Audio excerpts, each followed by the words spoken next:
그렇게 멀지 않는 곳에 지하철 2호선 강남역이 있습니다. 그 강남역 입구에 한 건물 외벽에 대형 현수막이 최근에 걸렸습니다. 아주 큰 것이에요. 보통 큰 것이 아닙니다. 그 현수막에 이런 글귀가 적혀 있습니다. 확대해서 이제 보여드릴 것입니다. 조용필, 음악은 그의 삶이었고 그의 음악은 우리의 삶이 되었다. 당신의 열정을 응원합니다. 멋집니다. 이 현수막은 여러분 잘 아시는 가수 조용필, 흔히 사람들은 가왕이라고 그러죠. 얼마나 노래를 잘 부르면 왕칭호까지 붙일 수가 있겠습니까? 가왕이라 일컬음을 받는 가수 조용필의 데뷔 50주년을 맞이해서 그를 사랑하는, 그를 따르는 팬클럽 회원들이 스스로 자비를 모아서 설치한 바로 대형 현수막입니다. 문구를 다시 한번 보세요. 그의 음악은 우리의 삶이 되었다. 이거 거의 신앙 고백 수준 아니에요?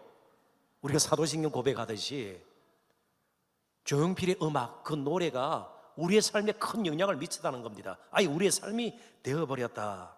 얼마나 그를 사랑하고 사모하면 저렇게까지 글귀를 쓸 수 있을까, 그런 생각이 듭니다. 자, 그렇다면 예수님은, 그의 복음은 오늘 우리에게 어떤 분이시고 어떤 영향을 미쳤고 그분과 그의 복음으로 말미암아 우리 삶에는 어떤 변화가 일어났는가, 그 질문을 던져 보아야 합니다. 그래서 어떤 영향이라는 측면, 또 밀접한 관계라는 측면에서 우리는 본문이 보여주듯이 목자와 양의 비유를 다시 한번 생각하지 않을 수가 없습니다. 예수님께서 친히 드신 비유입니다. 그 비유의 배경은 6절에 잘 나타나 있습니다. 6절 제가 읽어보겠습니다. 예수께서 이 비유로 그들에게 말씀하셨으나 그들은 그가 하신 말씀이 무엇인지 알지 못하니라. 여기 그들은 바리새인들입니다. 조금 폭넓게 유대 종교 지도자들이라 볼 수도 있습니다.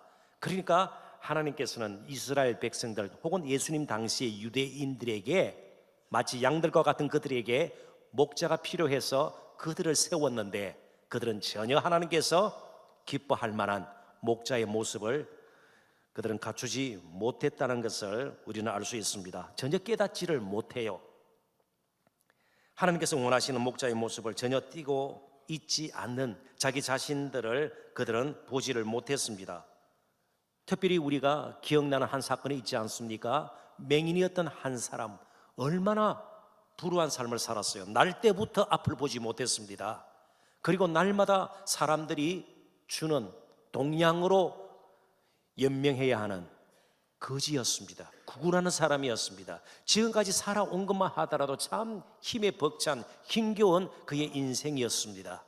이제 눈을 떴습니다. 그렇다면 더 잘 살 수 있도록 지도자들인, 종교 지도자들인 이들이 바로 그 사람을 더 세워주고 더 격려하고 소망을 심겨주어야 하는데 자기들의 뜻에 복종하지 않는다고, 자기들의 마음에 들지 않는다고 소위 괘씸죄에 해당하는 사람으로 여겨서 출교를 시켜버립니다.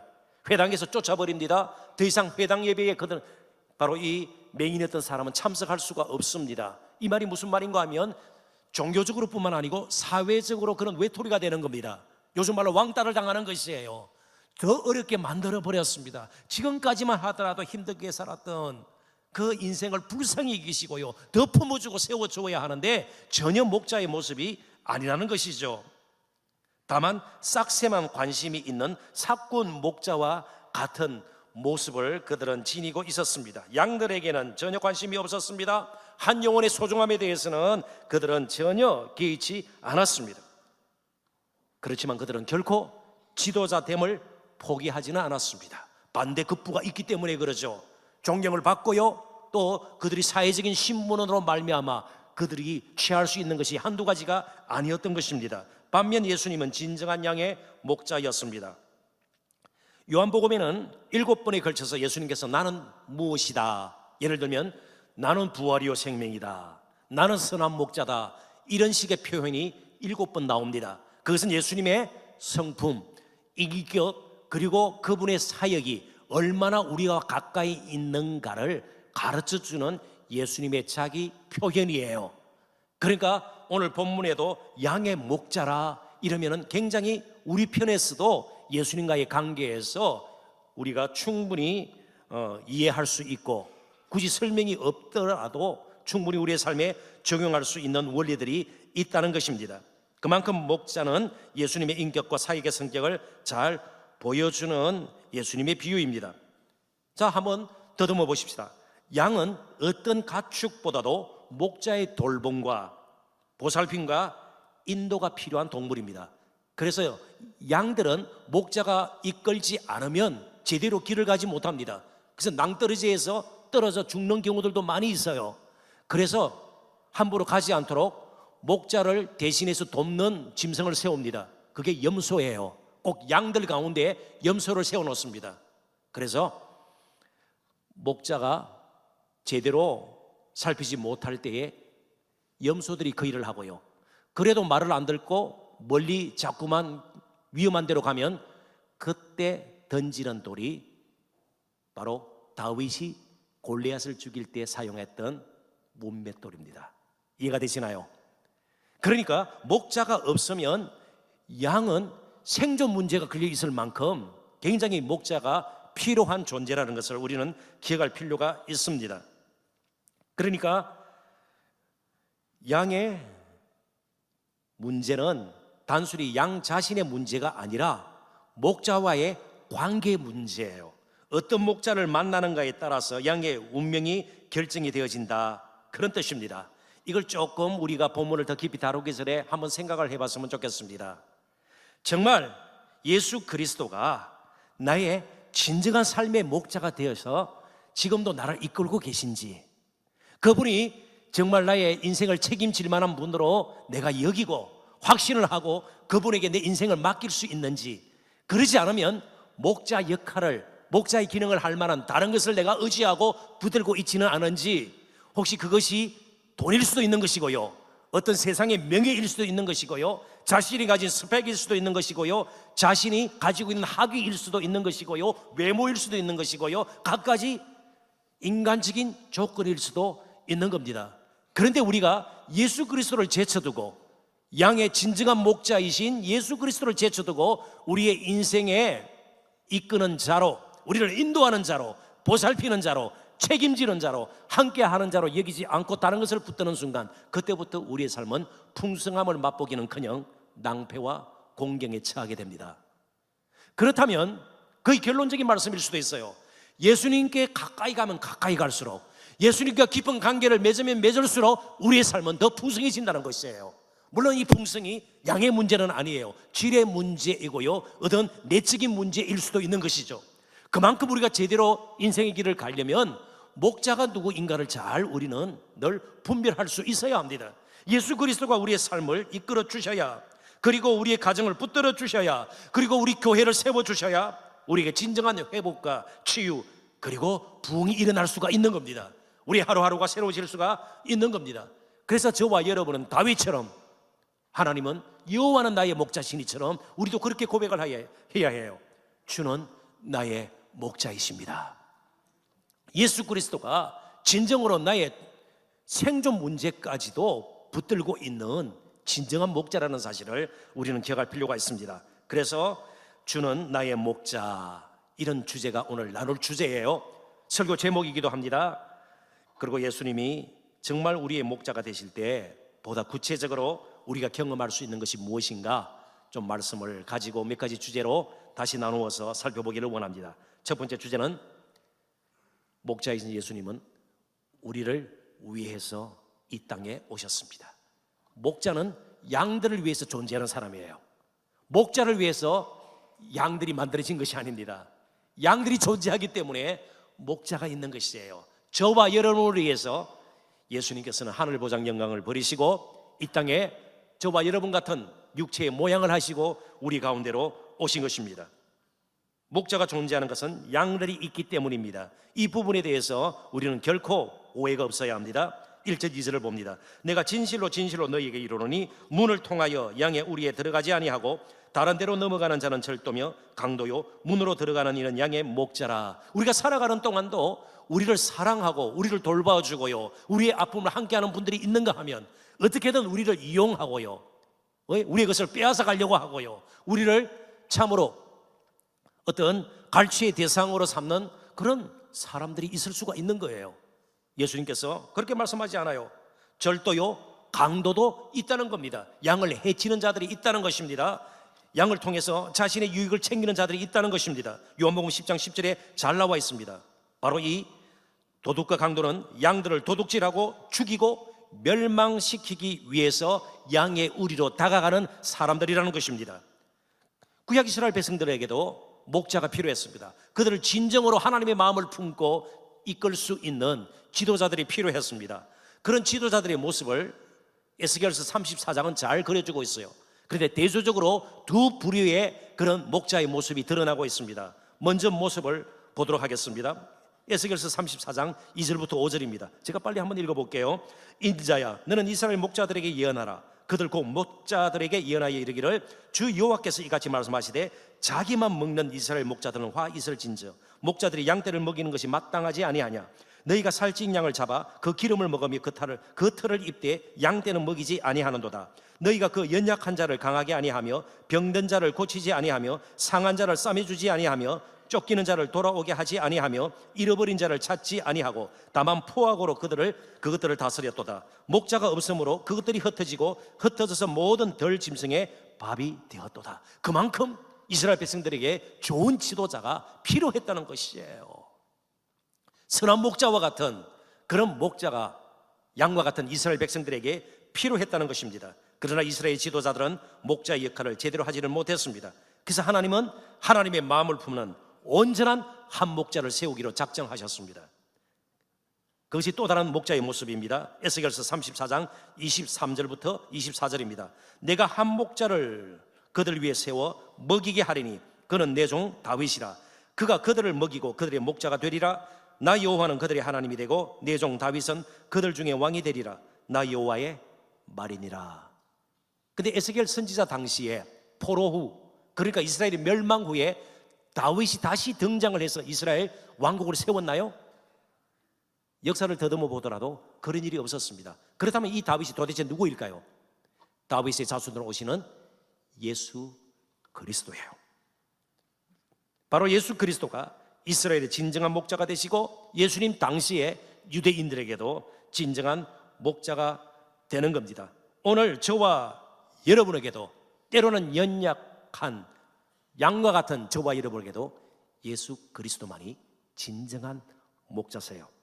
그런데 우리가 여기서 한 가지 더 더듬어 볼 것은 목자와 양은 함께 사는 관계임을 우리가 잊지 말아야 된다는 사실입니다. 이게 보면은 연약한 자를 강하게 하며, 그러니까 양이 병들 때가 있어요. 그냥 풀을 먹이는 것만이 목자의 할 일이 전부가 아니에요. 병들 때가 있으면 치료해야 되고요, 고쳐 주어야 되고요, 상할 때는 싸매 주어야 하고요, 또 맥주로부터 때로는 생명을 걸고 양들을 보호해야 되고요, 잃어버린 자는 찾아야 되는 것입니다.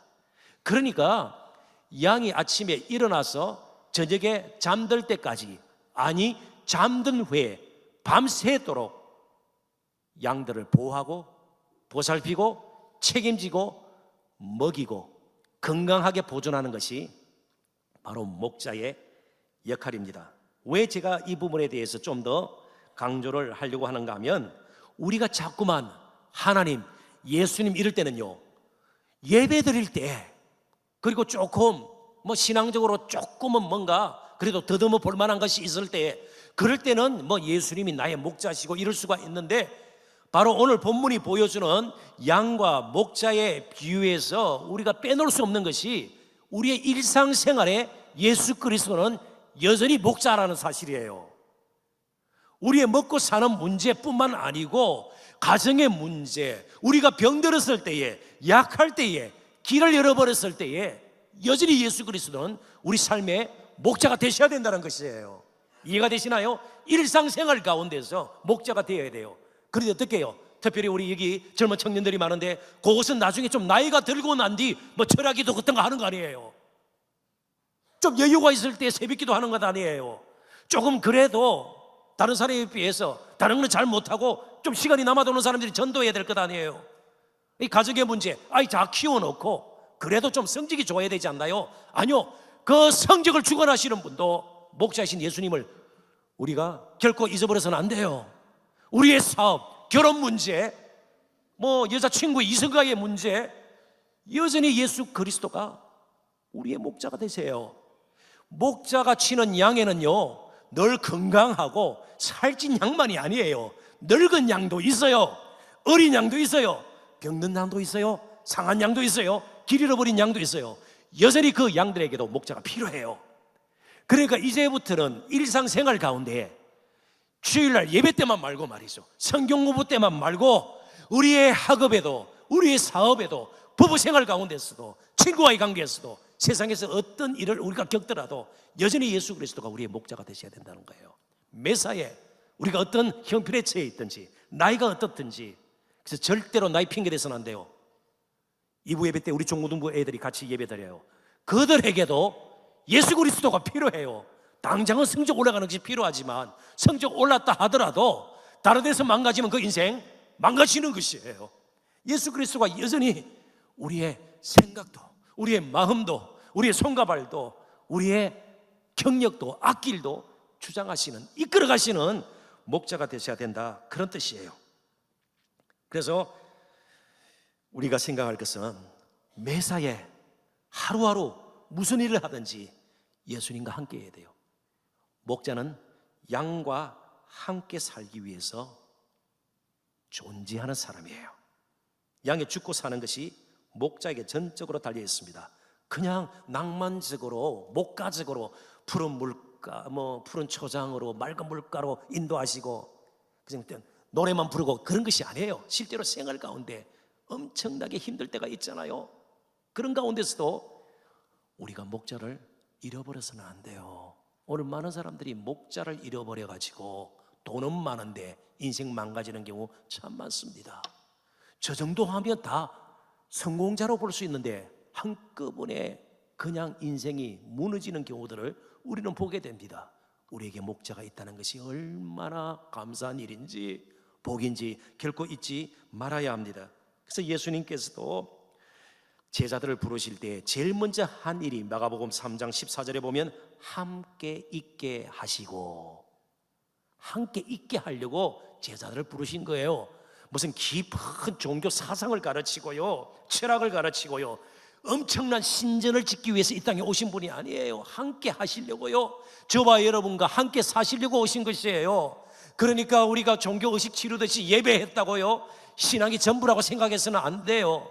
그런 식으로 우리가 신앙을 정의 내려서는 안 돼요. 그냥 예수님과 함께 사는 거예요. 나를 통해서 예수님의 사심이 드러나는 것이 사실은 신앙의 본질이죠. 그게 영성이죠. 우리의 일상생활 가운데 예수님은 주가 되시고 목자가 되시고 함께 사시는 분이 되셔야 합니다. 그런데 한번 생각해 보십시다. 한번 따져 보십시다. 늘 괜찮은 사람과 함께 해야죠. 그죠? 이 부부 사이에도 다 사랑하기 때문에 부부가 되고 살지 않습니까? 그래도 살다 보면요, 아내의 남편이 허물이 드러나요, 안 드러나요? 약한 점이 보이죠. 흉한 모습이 보여요. 그런데 온전하신, 거룩하신 예수님께서 우리와 함께 하는데 이런 표현을 써서 죄송합니다만은 정말 억장이 무너질 만한 그런 모습을 우리가 보이지 않나요? 저는 그런 자신이 없어요. 늘 예수님 앞에서 온전한 모습으로, 아니요, 허물투성이에요. 흉하고 못난 모습 너무나도 많아요. 불결해요. 그럼에도 불구하고 예수님이 영원토록 우리와 함께 하시기를 원하시는 이유가 무엇이에요? 우리를 통해서 마치 사꾸 목자처럼 유익을 얻기 위해서요? 무슨 반대급부가 있기 때문에요? 무슨 보상을 받으려고요? 아니요, 이유를 설명할 수 없어요. 그냥 사도 바울이 쓴 단어를 우리는 써야 합니다. 그게 은혜예요. 은혜예요. 함께 할 수 없는, 격이 완전히 다른, 수준이 다른 저와 여러분을 그래도 사랑하셔서 값없는 사랑, 그 은혜로 우리와 함께 하셔서 목자가 되어 주신 것입니다. 목자가 되어 주신 것입니다. 우리를 사랑하시기 때문에 그래요. 억지로 참으시면서 예수님께서 날마다 억울해 하시면서 그게 아니에요.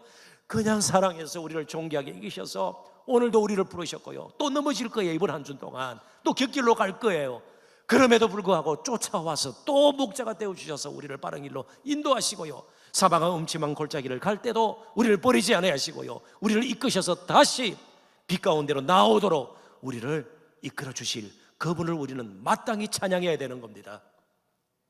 사랑 가운데는 온전한 목자가 없습니다. 온전히 사랑할 수 있는 사람은 이 세상에 없어요. 그래서 제가 아주 전 세계적으로 사람들의 존경을 받고 사랑받는 한 인물을 소개할까 합니다. 2013년에 이분은 세상을 떠나셨습니다. 노벨 평화상을 받았던 분이기도 하죠. 남아프리카 공화국의 최초의 흑인 변호사요, 흑인 대통령이었던 넬슨 만델라라는 분이에요. 백인 인종차별주의에 맞서서 정말 투쟁하다가 27년 이상을 감옥에서 보냈습니다. 그러니까 거의 한 세대를 감옥에서 보낸 분이에요. 어찌 보면 굉장히 억울하죠. 그렇지만 동족 흑인들을 사랑하는 마음으로 백인 차별주의에 인종 차별주의자들에게 맞서서 그렇게 그가 인생을 드렸던 겁니다. 이제 추록을 하게 되었습니다.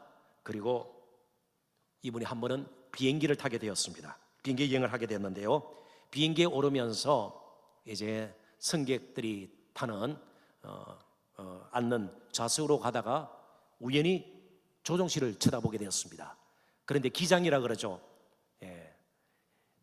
비행기 핸들입니까?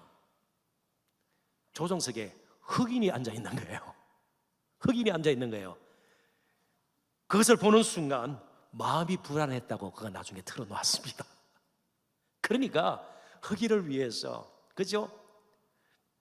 정말 흑인의 인권을 위해서 그토록 고초를 겪고 또 오랜 수관 생활도 견뎠던 그였지만 마음속 깊이 무의식적이단 말이죠. 벌써 흑인에 대한 편견이 그에게도 있었다는 것을 알고 자신이 얼마나 부끄러웠는지, 충격을 받고 실망했는지 나중에 고백을 하는 것을 보게 됩니다.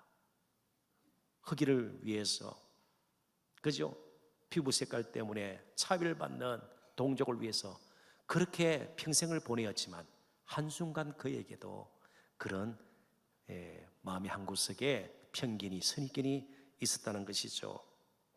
이 세상 그 누구도 다른 사람을 온전히 인도할 수 있는 목자는 없습니다. 예수 그리스도만이 우리의 참 목자세요. 예수 그리스도만이 저와 여러분을 온전한 길로 이끄실 수 있는 분이십니다. 그분은 이 우주 만물을 지으신 만왕의 왕이세요. 창조주세요. 그런데 이 땅에 오셨을 때 그분은 온갖 종류의 보석으로 휘황찬란하게 치장한 왕관을 쓰시고 있지 않았습니다. 화려한 왕복을 입고 사람들 앞에 나타나지 않았습니다. 그가 보인 것은 유대인들에게는 너무나도 익숙한 평범한 목자의 모습이었습니다.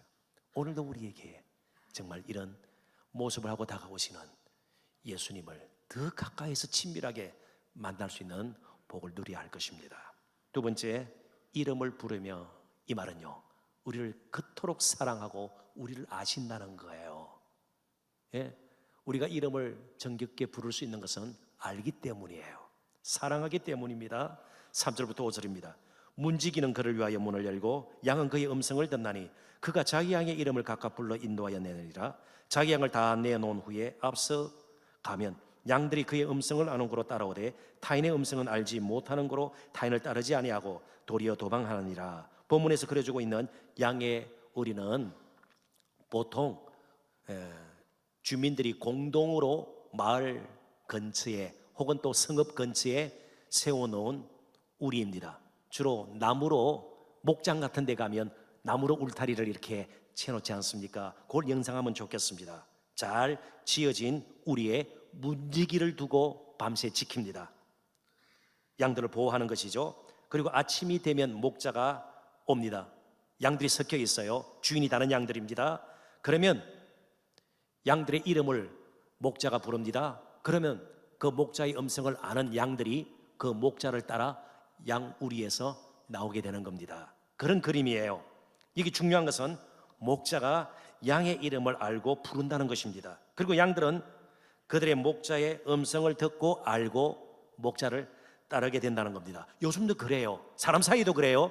존경하거나 사랑하는 사람의 이름을 불러서 그의 존경심과 사랑하는 마음을 사람들은 표하게 됩니다. 좋아하는 운동 선수들, 그냥 프로 야구 경기 있을 때 혹시 경기장에 가보신 분들은 그러잖아요. 어느 타자가 나오면 그 타자의 이름을 막 연호해요. 이어서 부르죠. 그렇습니다. 그죠? 혹은 또 공연장, 무슨 인기 연예인 가수가 있으면요, 그 가수의 이름을 환호하게 되는 겁니다. 저도 개인적인 이야기라서 해야 될지 모르겠습니다만은 제 아내를 부를 때 공적인 자리에서는 저의 딸의 이름을 먼저 불러요. 그리고 주의, 제 딸이 이름이에요. 주의 엄마, 아주 점잖하게 그렇게 불러요. 주의 엄마. 네, 그럼 굉장히 좀 인자한 아빠처럼, 그지요? 그렇게 보이지 않겠습니까? 공적인 자리는 주의 엄마. 그리고 사람들이 없는 사적인 자리에서는 우리 예쁜 복란, 그렇게 해요. 틀림없이 웃으실 줄 알았습니다. 아마 우리 성도님들 가운데서는 마음속으로 한동안 잠잠하더니 봄이 되면서 목사님 병이 다시 도지는구나 그렇게 생각할지 모르겠습니다. 근데 저 실제로 그렇게 부르고 있어요. 그 예쁜 사람을 못생겼다 그럴 수는 없는 거 아니에요. 목사가 막 굳이 거짓말 할 수는 없는 거 아니겠어요. 예쁜 복난. 근데 미국에서도 마찬가지예요. 우리나라에서는 여러 가지 또 유교 그런 영향도 있고 또 워낙 점잖은 양반 나라가 아니겠어요. 그래서 그럴 수 없는데 미국에서는 아무리 고위직이 있는 사람이라 할지라도 그냥 사적인 자리에서는 first name이라 그래요. 이름을 불러요. 그 공적인 자리에서는 Mr. President, 대통령까지도 그렇게 하거든요. 그러니까 우리나라로 치면 옛날 같으면 대통령 각하, 요즘 대통령님. 그런데 사적인 자리에서는 이름을 불러요. 그건 무시하는 것이 아니에요. 형편없이 사람을 대우하는 것이 아니에요. 친밀함이에요. 예수님은 우리의 형편을 아시고 이름을 불러주세요. 성경에도 좋은 예들이 나와 있어요. 한 인물이 있습니다. 돈은 꽤 모았습니다. 여리고의 세리장이에요. 세리들 가운데서도 제일 고위직에 있는 사람이에요.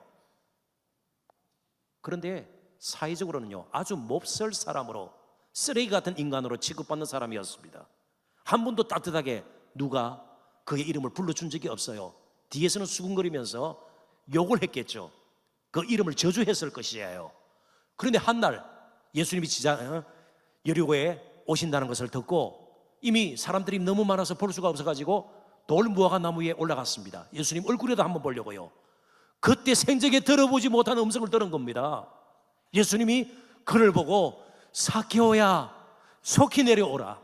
오늘 내가 너의 집에서 꼭 머물러야 하겠다. 어떤 사람이 같이 지내자 하더라도 나는 그럴 수 없고 꼭 이게 당연형이라 그래요. 헬로 문법적으로 어떤 일이 있어도 나는 너희 집에 꼭 머물러야 되겠다. 내가 너와 함께 할 것이다. 얼마나 충격을 받았을까요? 그러면서 그의 삶이 한순간에 변화되게 됩니다. 그래서 재산의 반을 가난한 자에게 나눠주고요, 혹시 자신이 세리직을 감당하는 동안에 착복한 거 있으면 4배로 갚겠다. 4배로 갚겠다. 율법의 요구보다 더 지나서 그렇게 새로운 삶을 살겠다. 변화시켜 주신 것이에요. 이름이 불려질 때 그런 것이에요. 또 다른 인물이 있습니다. 얼마나 예수 믿는 사람들을 핍박하고 교회를 박해했는지 말할 수가 없어요.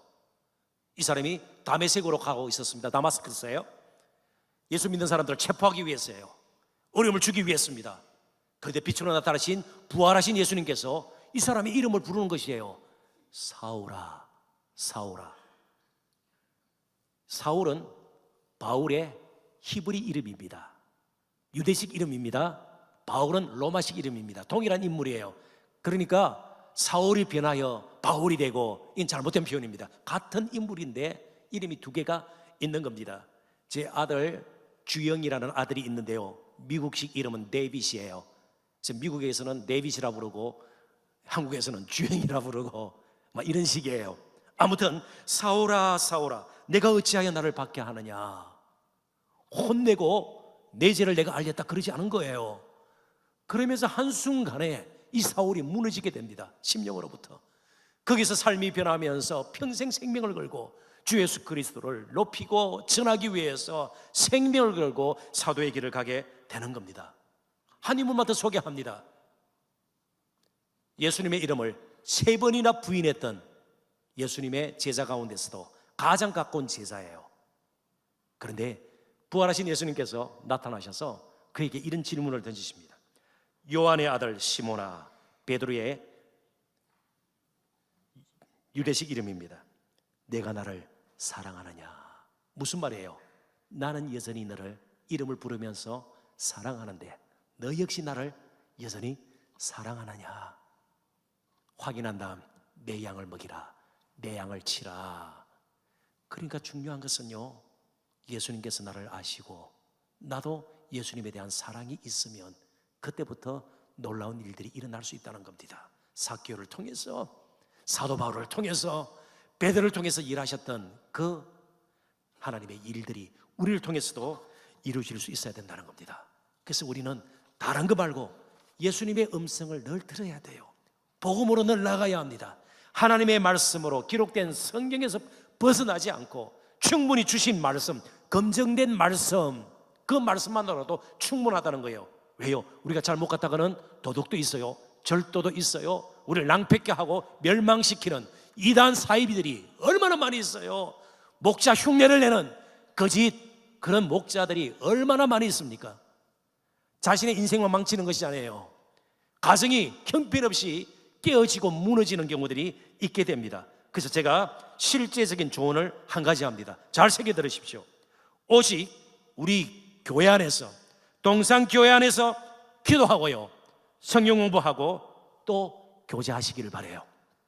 어디에 검증되지도 않았는데 어디에 정말 신비롭게 성경을 풀이하는 데가 있더라. 어디 기도하면 금방 뭐가 효과가 나타나고 절대로 쏘가서는 안 돼요. 갔다가는 큰일 납니다. 오직 검증된 하나님의 이 말씀, 그리고 선포되는 말씀, 우리 교회에서 그리고 교회 안에서 우리가 충분히 신앙생활을 할 수 있다는 것을 꼭 확신할 수 있기를 바랍니다. 확신을 가지고 계속 진리 안에 거하셔야 합니다. 팀 켈러 목사님의 말을 제가 인용하지 않을 수가 없습니다. 도전을 받아들이고 생각을 바꿀 정도로 성경을 신뢰하지 않는다면 어떻게 하나님과 인격적인 관계를 맺을 수 있겠는가? 그래서 날마다 주어진 이 하나님의 말씀 가운데서 하나님의 음성, 목자의 음성을 들을 수 있기를 주님의 이름으로 축원합니다. 이제 마지막 결론적인 말씀입니다. 풍성이 얻도록. 자, 부모된 저와 여러분은 충분히 이해가 될 것이에요. 그리고 애완견을 키우는 분들은 충분히 이해가 될 겁니다. 언제 여러분 가장 기쁩니까? 아이들이 병들 때요? 아니죠. 잘 살 때예요. 애완견이 꼬리를 흔들고 기뻐하고 즐거워할 때예요. 그죠? 마찬가지예요. 하나님께서 기뻐하실 때는요, 우리가 와서 뭐 하나님을 위해서 엄청난 사역을 하고, 그게 아니고 일단 저와 여러분이 잘 사는 거예요. 부자 되라는 말이 아니에요. 부자 가운데서 불행한 사람 많아요.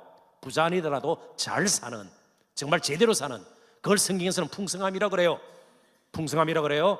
양의 문제가 아니에요. 질의 문제예요. 내적인 문제일 수도 있어요. 관계의 문제일 수도 있어요. 우리가 풍성함을 누리면서 사는 것을 정말 예수님은 원하세요. 그래서 9절 10절 다음에 살펴볼 말씀입니다마는, 내가 문이니 누구든지 나로 말미암아 들어가면 구원을 받고 또는 들어가면 나오며 꼴을 얻으리라. 도둑이 오는 것은 도둑질하고 죽이고 멸망시키려는 것뿐이요 내가 온 것은 양으로 생명을 얻게 하고 더 풍성히 얻게 하려는 것이라. 예수님은 정말 저와 여러분이 풍성함을 누리는 것을 원하십니다. 기뻐하십니다. 그래서 이 오늘 본문을 중심으로 한 단어가 두 곳에서 완전히 다른 반향을, 다른 모습으로 그림이 그려질 수 있는 그런 식으로 사용이 된 것을 보게 됩니다. 무슨 말인가 하면, 요한복음 9장 34절에 보면 그들이 대답하여 이르되, 내가 맹인이었던 사람 너가 온전히 죄 가운데서 나서 우리를 가르치느냐 하고 이에 쫓아내어 보내니라. 쫓아낸다는 것이 얼마나 그에게는 비참한 일인지 이미 말씀을 드렸습니다. 쫓아내는 거예요. 이건 저주예요. 축복이 아니에요. 완전히 한 인생을 망치는 겁니다. 근데 이 쫓아낸다는 헬라어 단어가 에크발로라는 단어인데, 이 동일한 단어가 요한복음 10장 4절에서는 달리 번역이 됩니다. 자기 양을 다 내어놓은 후에 목자가 와서 양의 우리 가운데 있던 양들을 이끌어낼 때에 에크발로라는 동일한 단어를 썼습니다. 완전히 다른 거예요. 왜 이끌어낼까요? 잡아먹으려고요? 내쫓으려고요? 아니요. 틀림없이 꼴을 먹이고요. 양들도 운동이 필요해요. 양들이 뒤뚱거려요. 그래서 산보도 시켜야 되고요. 물도 먹이게 되고요. 필요하면 돌보아야 돼요. 손볼 때가 있을 거예요. 치료할 때가 있는지 몰라요.